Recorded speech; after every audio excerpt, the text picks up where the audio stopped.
Yes! Welcome to me and to my mini vlog series! Monday ngayon at ang pasok namin ay 7:30. Kaya nandito ako ngayon sa LRT ng 8 o'clock. Medyo masaya, walang masyadong tao. Siguro nagsipasok na sila kasi ayaw nilang mali.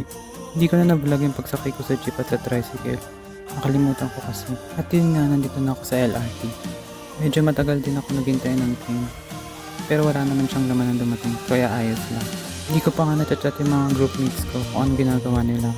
LRT Marikina Pasig pa lang sinasakyan ko papuntang Anonas. Medyo matagal ako naghintay ng train pero ayos lang, hindi naman masikip.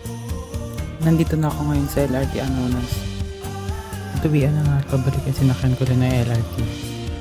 Maglalakad lang ako simula dito hanggang sa Santa Lucia at doon ako sasakay ng jeep. Hindi ko na nga na-video yung pagsakay ko ng jeep at pagsakay ng tricycle kasi nakatulog ako sa jeep. At nandito na rin ako sa bahay. Yun lang, bye!